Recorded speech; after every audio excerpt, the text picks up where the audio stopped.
two friends taking pictures of the rising full moon on a summer night. Two teenage kids doing what teenage kids do. When a stranger with a gun and a death wish changed everything. It was violent, it was senseless, and I will never understand it, I will never accept it. I'm Amy Donaldson, and unfortunately, we're all too familiar with stories about how violence shatters lives. But what we rarely see is how they are rebuilt. In a new podcast, The Letter, we relive tragedy, but only so we can hear the rest of the story. The struggle to reclaim lives, the realities of grief, and the possibilities of forgiveness. I believe in miracles. Sometimes I thought, there are no miracles. Yeah, there are, and this is a big one. Follow The Letter at theletterpodcast.com or wherever you get your podcasts.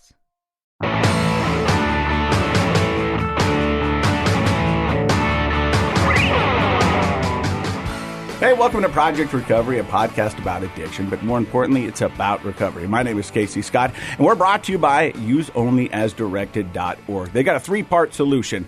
It's speak out, opt out, and throw out. And without their help, we couldn't do this podcast weekly, and we appreciate them so much. Dr. Matt, how are you? I'm doing great. How are you? Good. We got a friend of mine, Burke Priest. He's going to be our guest today. We're going to find out about him in just a little bit. He's got this great product called Adventure Anonymous. We're going to hear all about that, and we're going to hear his story.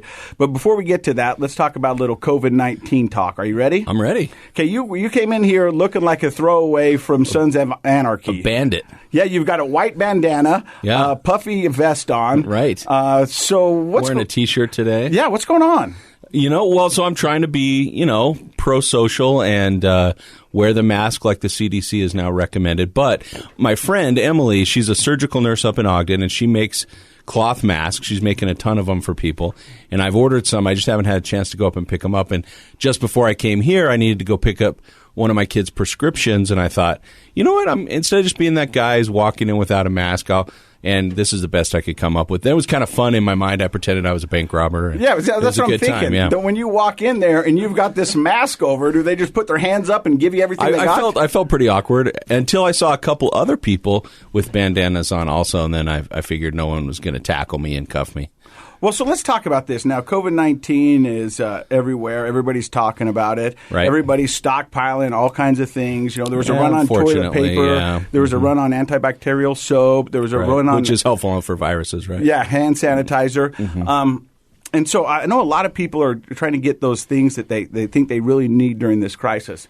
My girlfriend bought something that I don't think you ever need, but she did. Do you know what she bought? Yeah, I think I do. And you're telling me off air you actually have one? I have one. I almost brought it in today just to make fun of you. But. So I walked into my girlfriend's house. Truman the dog comes up, jumps up, gives me a big kiss. Her daughter Addie's laying on the couch. They're watching Tiger King, putting a puzzle together. And I see something on the floor, and I go, what is this? She goes, it came. And I go, what? She goes, look at it. And the daughter goes, try it out. And I go, what is it? And she goes, it's a carpet rake. I go, a what? Oh my God. A carpet rake. A carpet rake, yeah. So it's got a rake handle, and then it's got the kind of the carpet, the rake, but the teeth are like these hard silicone bristles. Right. So they won't tear up anything. So what is the purpose? Now, here's what I've understood, because my girlfriend's also a big fan of carpet lines. Like if we're leaving the house and there's carpet lines, you're doing a hopscotch over it so you don't step on a carpet line. Because she really likes the aesthetics of the carpet lines. And I found out... Do you want me to diagnose that, or should we just keep going? No, because we'll do this whole episode later. Okay. But what you do first is you rake the carpet, and it kind of stands up the bristles and kind of dislodges the dirt. Yeah. And then you vacuum, and then you get your vacuum lines. Is that why you have a carpet rake? I don't know why I have a carpet rake. So you, in the divorce, your wife took your skateboard. I got the carpet rake. And she gave you the carpet rake. She didn't want skateboards, luckily. I would have fought for those. But no, we got one. It had something to do with what you're supposed to do after you get your carpets professionally clean. You have a cleaner come in and do it, and then something about that. I don't know, but it's in the garage. Where there's no carpet. Used it. No, there's no carpet. I haven't used it. I actually went out to see if I still had it when I saw your picture of you using yours, and we do. It's still there. And I thought, I'm going to put this on Facebook, and everyone's going to go, what is this? I've never heard of this. Now, I think we can all go back and think of the carpet rakes in the 70s. I know my parents had some. When we had the big shag carpet, right? My parents used to teach disco in the basement of our house. Shut up. I swear. My dad was a disco DJ, and my mom and him taught disco, and we used to have this gold-colored shag carpeting. There was a carpet rake for it.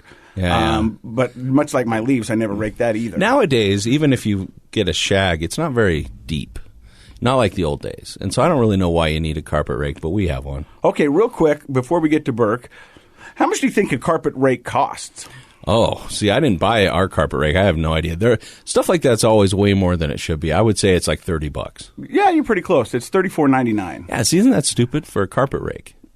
I mean, that's great. Are you calling my girlfriend stupid? No, I meant I think that you might as well go big or go home and get the Porsche version of the carpet rake. Yeah, like a Dyson carpet rake. Right. That thing's $1,000. You know that. At least. I love it. All right. Does it really look better, though? Her carpet looks great. Okay. All right. Well, there you go. You can't argue with that. Like, I guarantee that carpet's corona-free. Is that what the rake does? Yeah. Rakes up all the viruses?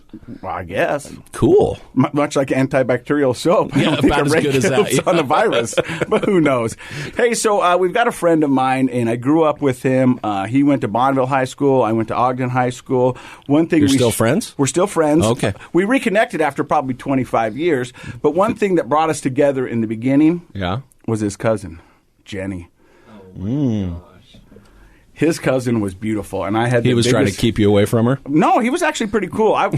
She was way out of my league. Yeah, but she was cool. And then you remember, Burke, when we took you to the sand dunes one time? Oh yeah, of course. And so my mom, and his dad, they've done real estate together forever. But I ran into him. He gave me a call, and he goes, "Hey, I've got a story to tell, and I'd like to come on your podcast. I'm actually doing something kind of cool. We're going to get to that later on in the podcast. But Burke, give us your story, buddy."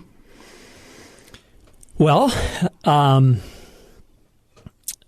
grew up in Ogden, obviously, had an awesome youth, awesome childhood. I was just a hellion. Ogden back then in, the late 80s, you could hop on your motorcycle and pretty much through backyards and side streets you could get from one end of town to the other. And so I was a kind of just the neighborhood extreme athlete. I mean, I think you're downplaying a little bit, but you were Ogden's extreme athlete. Anything with a motor, wheels, skis, or something, you just were fearless on that, and you were really known for that. It was one of those things that, like, Burke Priest did it, and you're like, whoa. If Burke did it, then we got to try it, and that was the bar. That's it. He was setting the bar. He was setting the bar everywhere he goes. Anything he did, he would set the bar for it. I did have a really cool experience. I ski raced, I motocross raced, I raced stand-up jet skis, if anyone remembers those.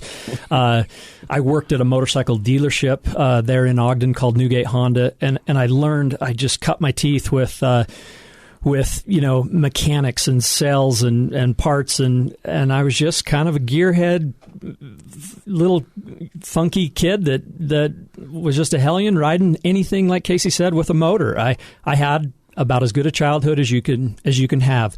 I was a pretty straight kid. I actually didn't do a lot of drinking, experimented I went to a couple of kegger parties and stuff, and that Casey was probably hosting. I went to a couple of those in high school, but tried beer a little bit, had a super unique experience. Coming home one night, my mom caught me, and that really changed me. It was a huge impact during high school, and I just didn't do a lot of drinking or anything until I went to college. And then you went to college, and you went to the University of Utah. That is correct, yeah. And much like my story, you joined a fraternity.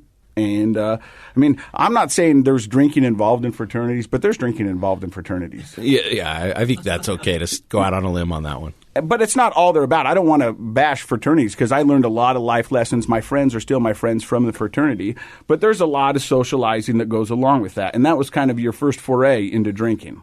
Absolutely. I went down there, and there were just no boundaries. There were no rules, no parameters whatsoever. No parents. Yeah, no parents. I joined the fraternity, and literally the wheels came off. I don't know how else to say that. I after I joined the fraternity, I had an opportunity to take one of the roles or the offices within the fraternity. So I was the social chairman. I got very involved in planning all the parties and doing everything.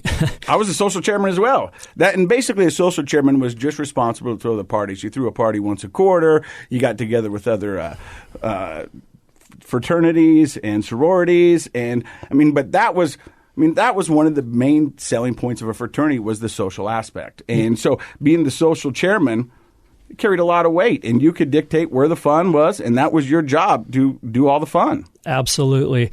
I also saw a little window of opportunity from a business standpoint. There was a big blank open spot at the top of one flight of stairs that turned to the other. And so what did I do? I put a vending machine in there and sold beer back in the old days. I was selling beer. I was drinking my profits. Life was actually really, really good, other than my studies. I wasn't a great student in high school, and it went from bad to worse when I got to college. And I started to develop a tremendous amount of anxiety and depression in college because everyone around me knew what they wanted to do. They were all declaring their majors, and I didn't know what on earth I wanted to do. And every time I drank, it took that away. I felt so comfortable. I felt so accepted because I was hosting the party or creating the party, and it didn't matter if I hadn't declared a major, if everyone's drinking and drunk and having fun, and my anxiety and depression were gone. And so you were in college for how many years? I went to college in 1991. I did meet my wife in late 1993. We had a really short engagement and got married. From the time we met to the time we were married was less than a year. We got married in March of 94. Which is pretty typical for Utah. Yeah. A Utah wedding and a courtship, that goes. And so you got married. And so I'm learning a lot of this stuff because, like I said, we knew each other in junior high and high school. And then you went on. And the stories would trickle back to Ogden of what amazing and wonderful things you were doing. I mean, people would talk about Burke like, oh, man, he's just killing it in Utah. He's killing it in Salt Lake. You had the Midas touch, it seemed. Everything you touched turned to gold. Was the perception of everybody back in Ogden? I mean, that's really how it was sold to us. That's how it was trickled down in the information that we were getting. I did get extremely lucky. I mean, just a quick example of that is when I met my wife. She had really high career ambitions, and I thought to myself, I have got to get to work to pay for graduate degrees and postgraduate, everything that she wanted to accomplish. And I literally dropped out of college, started my own business, and you know what? It was wildly successful almost from the get-go. My customers wanted to drink with me. I wanted to drink with them. They wanted to do business with me. And everything just grew and grew and grew like wildfire. And so you were running, it was a motorcycle shop, wasn't it?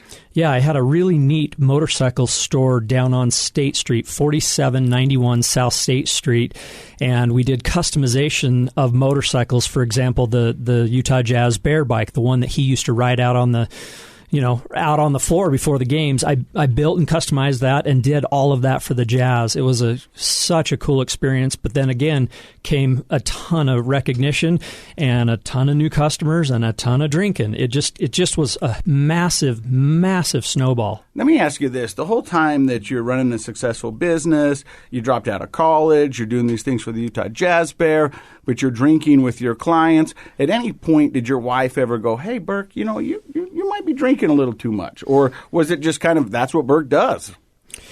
Well, no question. She had her pulse on. She had a pulse on what was going on. She knew exactly what was going on. She was, however, accepted to medical school, and she was studying from morning till late at night. Not to say that she was turning her cheek on things. She had so much on her plate that paying attention to what I was doing, she knew it was part of the business too. I would regularly go out with clients. I mean, all the time. You buy a really expensive motorcycle from me, guess what we're doing? What's a really expensive motorcycle? Back in those days, $25,000 was, our top of the line motorcycle, and I sold a lot of them. And they say, hey, we just bought this motorcycle from you. Hey, let's go out and celebrate. And you would be obligated to go? Yeah. Where are we going riding? Show us the fun spots to ride, your favorite places. Yeah, absolutely. Absolutely. And so how long did you run the motorcycle shop for? A total of 13 years. March of 2007 is when I got out of the motorcycle business after my wife and I had our second child, and we were both literally pulling our hair out. I mean, it was 6 days a week in the motorcycle business. We had 2 children under the age of 2. She was she had completed her residency, obviously, but she was in a private practice, just overwhelmed with her job, and drinking was the only coping mechanism, period. That you could use to get through the day. Absolutely. Absolutely. I didn't know any different, but that's what I knew. Drink and the edge comes off. So you mentioned the anxiety in college, that uncertainty of your future contributed a lot to the drinking because that took some of that feeling away. How about when you transitioned into this successful business, making a lot of money? You're very busy, but were you still anxious? Did you feel a lot of stress? Were you drinking for those reasons, or had it just become sort of habitual and part of your business? I didn't experience depression or anxiety during my career years. When I opened my motorcycle, I had a total of 3 motorcycle dealerships from 1995 to 2007. And I didn't have a lot of depression and anxiety, but I was drinking on a daily basis. I mean, I had a little mini fridge in my office, and by 2 or 3 in the afternoon, I'm cracking 1, and by 3 or 4, it's 2 or 3, and I've got 3 down by the time quitting time takes place. And then generally it was 1 or 2 in the car on the way home. You're listening to Project Recovery. We're listening to Burke Priest's story. More with him in just a few seconds.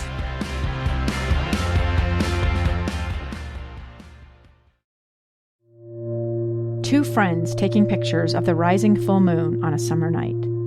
2 teenage kids doing what teenage kids do. When a stranger with a gun and a death wish changed everything. It was violent, it was senseless, and I will never understand it. I will never accept it. I'm Amy Donaldson, and unfortunately, we're all too familiar with stories about how violence shatters lives. But what we rarely see is how they are rebuilt. In a new podcast, The Letter, we relive tragedy, but only so we can hear the rest of the story. The struggle to reclaim lives, the realities of grief, and the possibilities of forgiveness. I believe in miracles. Sometimes I thought, there are no miracles. Yeah, there are, and this is a big one. Follow The Letter at theletterpodcast.com or wherever you get your podcasts.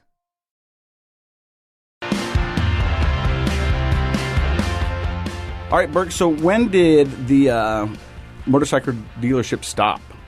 2007 is late 2006 is when my wife and I hit our boiling point with our relationship, with everything that we had going. Her trying to manage, her career goals and where she was going with her medical practice, managing 2 children, me managing a business with, at that time I had probably 15 employees. My life was absolutely, completely out of control and chaos. We said, what's the best solution? You quit being a doctor, or me sell the motorcycle business. And we had too much invested in hers, and it made more sense for me to change my career. So I put the dealership up for sale, and I did sell it on March 1st of 2007. And I successfully got out of the motorcycle business. And that's when things went from massive chaos to outright destruction in my life. That's when things really turned. What did that look like? Well, like I was just answering to the good doctor here, I didn't have a lot of depression and anxiety during the career years, but I was drinking to mask everything I did. I was drinking all day, from 2 o'clock on every day. But once I lost my identity, once I sold my business and I had no idea where to hang my hat in roughly April or May, of 2007. Once I had wrapped up all my dealings to the new owner and the transition, I had money and time, and I had depression creep back in and absolutely take over my life, regardless of how much I drank. But I drank more to try and overcome the depression. That seems like a perfect storm for addiction. I mean, all those things: depression, anxiety, ton of money, and a lot of time. Yeah. Yeah, it was terrible. It's taken me a couple of years to even have the ability to talk about it. But, I spent about a year or so getting our kids old enough to where they could go to daycare and do things like that, and really did fulfill a stay-at-home dad role for about a year. And after that, we got them enrolled in daycare. And I mean, talk about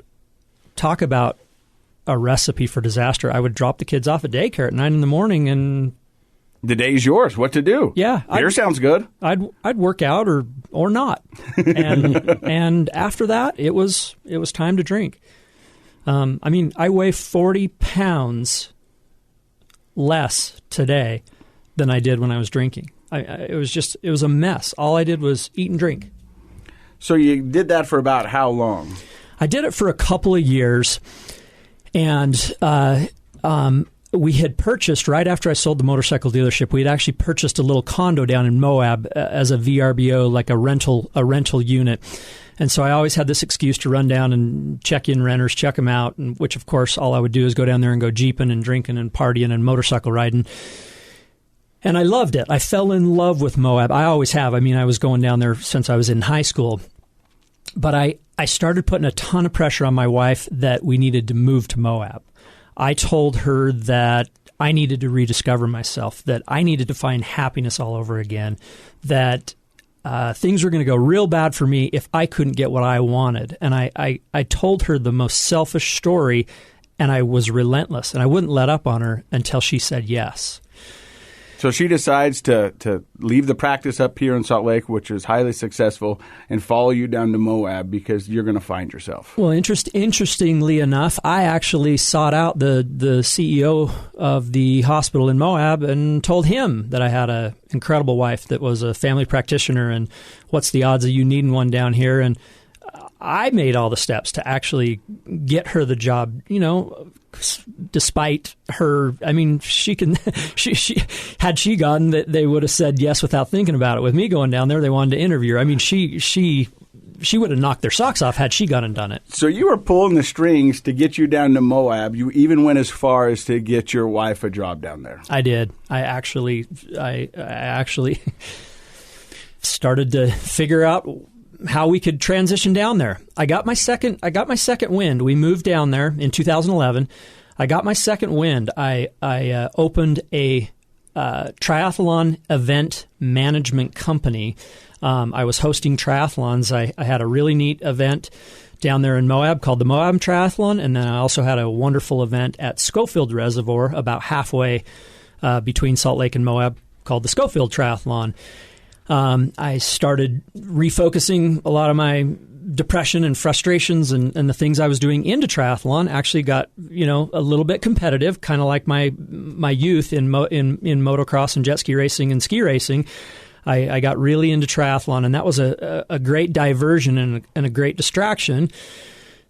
But same old story, different day. We'd party after triathlons. Guess what? We'd go on a huge bike ride, and I would never consider going on a huge bike ride without a massive cooler of beer waiting back at the car when we got back. And the drinks and the party after the event were more important than the event or the training. It sounds to me like in sort of the story you told yourself was reinvention. I need to find myself, which I think is a typical sort of midlife tendency that all people have. However, it sounds like you're orchestrating all of this, the move, the new career, everything really just to continue to have reasons to party. Yeah, like I said, I pulled myself together for a brief amount of time. I will say that I started, when we moved down there, I started on antidepressants. I made a deal with my wife that, I do want to slow down on the drinking. I'm going to start antidepressants, reinvent myself, and I'm going to make another go at trying to be the person I want to be. I joined the search and rescue down there. Had an absolutely incredible experience working for the search and rescue sheriff's a division of the sheriff's department down there. I even started a motorcycle tour guiding business called Moab Moto Tours. They're still in business today, but I was doing really high end motorcycle tours out in the vast Moab desert. And, again, same old story, different day. Take out really high-end clients that flew in from all over the world, show them the greatest time they've ever had, and there was a massive cooler of beer sitting at the truck when we got back. I was their fun guide, not just their moto tour guide. The crazy thing is, he started 7 or 8 businesses. I can't keep count. and they all seem to be doing wonderful, And I don't know why when you look in the mirror didn't look back and go, hey, bro, we're doing good. Like a duck on the water, though. I mean, I was just calm as can be, but underneath, the wheels were coming off, Casey. My wife's job was nothing like we thought it would be, like it was presented to be. She took it under kind of unique terms and circumstances because I was the one pushing it, as opposed to her being able to play hard to get and negotiate her terms. And so it was nothing like what she was promised or what she was wanted. I'm surprised she held out as long as she did, actually working under the circumstances. Incredible group of people, incredible hospital and an environment, but a super small town where those rural doctors are 24/7, raked over the coals. They work harder than doctors anywhere else and make substantially less, half or less. But you were also doing good for the community with the search and rescue, and so much, in fact, that, you were getting accolades and awards for doing that. I did. I won the Rookie of the Year award, which was super, super exciting. I got brought up through the ranks and was able to do a lot of the trainings, play a major role in a lot of the off-road trainings and watercraft trainings, snowmobile trainings, avalanche trainings, because I was a state certified instructor for motorcycle watercraft off-highway vehicles. I was a certified instructor for all of, or I should say, am a certified instructor for all of that type of stuff. Yeah, so it was really going good. But I got to tell you, I used to always say to myself, if a search and rescue call takes place before about 2 or 3 o'clock, yeah, sure, I'll go. I'll dive on it. I'll be the first one to respond, and I'll be out there. But after 2 or 3, we're probably not going to have one today. Maybe I should start cracking a couple of beers. And I got to tell you, I was walking such a dangerous line because, at 2 o'clock I'd start drinking. At 3 o'clock the radio would go off, and there were a lot of times I said, I think I might be able to go. And I carried, past tense, a tremendous amount of regrets and anxiety and frustration for the decisions that I made. Guilt, huge amounts of guilt. So it seems like you reinvented yourself and to another success, but you said, much like a duck up top, you were looking wonderful, everything was pristine, but underneath you were paddling with all your life. I was paddling with all my life. I was the dad that was at every single soccer game, the first one there, and I had a big cooler on the sidelines. That was my lawn chair as opposed to everyone else with their collapsible lawn chair, and mine was chock full of beer. So, yes, I didn't miss a soccer game. Yeah, sure, I was teaching my kids how to mountain bike. We were living the Moab life, but I had a cooler of beer when we got back from our mountain bike rides. I was Mr. Social and meeting as many of the people in Moab, the incredible people of Moab. I mean, talk about a wonderful community. But you know what? What's the best way to meet someone?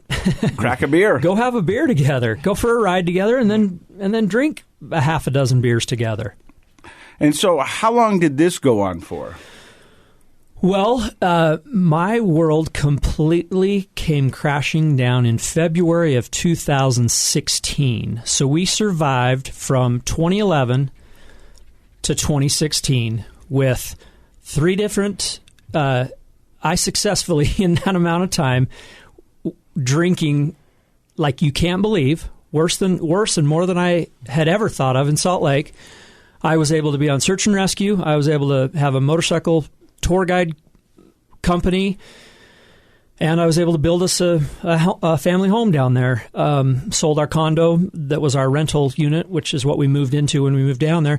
And my wife was, basically the town doctor. I mean, as far as females are concerned, and between the two of us, we served our community. We absolutely worked our butts off, and we had an awesome experience. But keep in mind, again, I couldn't look in the mirror.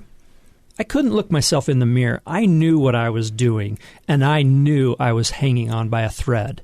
My relationship, the couple of instances in which I went on search and rescue calls, I mean, just the fact that drinking with clients where I have these permits and these valuable things that I can't be doing the things I'm doing, but I'm doing them. I'm driving with a beer between my legs all the time. All the time. I mean, I am just conducting myself in the worst way possible, and I know I'm hanging on by a thread, but I think I'm invincible and can keep it all together. Well, our relationship took a huge toll, and in late 2015, our marriage was nearing the end. I love the Moab life. I love the party scene, and she had had enough. Her sister was pregnant with twins, and she wanted nothing more than to be back in Salt Lake, go back to some of the incredible medical opportunities she had in Salt Lake, and she wanted to be done. And so we had a knockdown, drag-out, huge blowout fight in late 2015, and I told her, I said, well, perfect then. I'm going to quit taking these antidepressants, and I'm going to try and be the person who I used to be and be a successful businessman like I used to be when I didn't take antidepressants. Slammed the door, left, and didn't tell her what I was going or what I was doing. Well, what did I do? I dumped him down the toilet, and I quit cold turkey. Went over to one of my friend's house. He had some marijuana from Colorado, just across the border. The candy, tablets, recreation. I absolutely despise that term, recreation, because that's what it is. You take it to think you're having fun. Trust me, there's so many more methods of recreation out there. I despise that term, so sorry to get off. No, you're good. And the next thing I know, I'm doing marijuana, drinking, and going through a withdrawal from an antidepressant. And within about 72 hours, I'm entering a manic psychosis, and I am completely off the rails. I mean, gone. Delusional? Seeing, hearing things? Like when you say psychosis, what was going on? Well, I came back home the next day or the next day, I don't even know when, but I was using a magic marker and writing all over the windows and mirrors in our house with business plans and things I wanted to work on, growth opportunities for the company that I currently had. I was vomiting terribly, not throwing up food. I was just vomiting for no reason. And as my wife, describes it, I just had these absolutely unrealistic, grandiose plans of conquering the world. I went and put a motel into escrow, and I was buying a motel. I was going to call it the Motorcycle Motel. And you're listening to Project Recovery, and we're listening to Burke Priest. He's telling us how his wheels fell off and how he overcomes that. Make sure you tune in to part 2 of Project Recovery. That's where we'll continue with Burke's story right here on Project Recovery.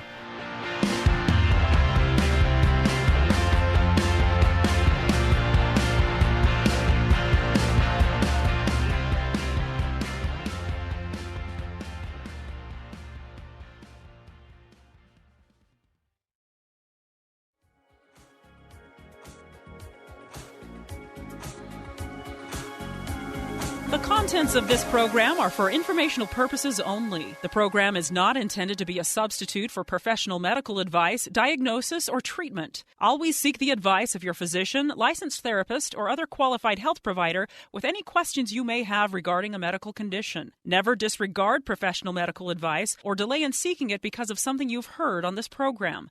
KSL does not recommend or endorse any specific tests, physicians, products, procedures, opinions, or other information that may be mentioned on the program. Reliance on any information provided on the program is solely at your own risk.